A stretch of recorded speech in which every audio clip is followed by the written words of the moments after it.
வாழ்க வளமுடன். இன்னைக்கு என்ன ஸ்பெஷல்? வாழ்க வளமுடன்ப்பா. நல்லா இருக்கீங்களா எல்லாரும்?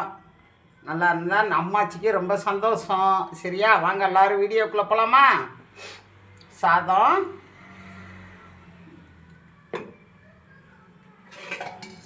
இன்னைக்கு மோர் குழம்பு, சேப்பங்கிழங்கு போட்டு மோர் குழம்புப்பா. சேப்பங்கிழங்கு போட்டு வச்சுருக்கேன், நல்லா வந்திருக்கு. அதுக்கப்புறம் ரசம் கொஞ்சம், அதுக்கப்புறம் உருளைக்கிழங்கு மசாலா. ஏன்னா மோர் குழம்புக்கு உருளைக்கிழங்கு மசாலா சூப்பராக இருக்குமா, அதனால் இன்றைக்கி உருளைக்கிழங்கு மசாலா. அதுக்கப்புறம் கொஞ்சம் கொத்தமல்லி சட்னிப்பா. ரசத்துக்கு தொட்டு சாப்பிட சூப்பராக இருக்கும், மோர் குழம்புக்கும் நல்லாயிருக்கும் கொத்தமல்லி சட்னி. இது உடம்புக்கு நல்லது, கொத்தமல்லி சட்னி சாப்பிட்டோம், ஜீரணமாகுது சீக்கிரம்.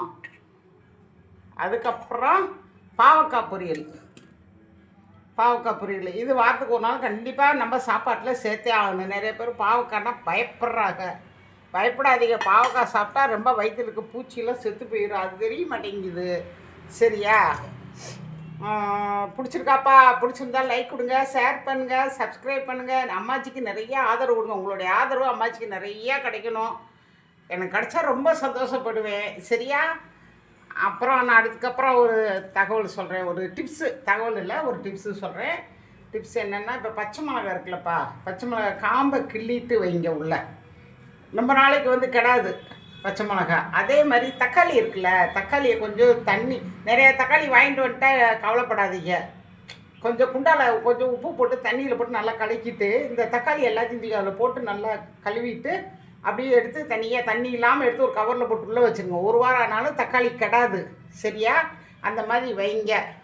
பிடிச்சிருக்காப்பா? இது மாதிரி டிப்ஸ் நிறையா சொல்கிறேன், ஆன்மீக தகவல் நிறையா சொல்லிட்டு வரேன் உங்களுக்கு.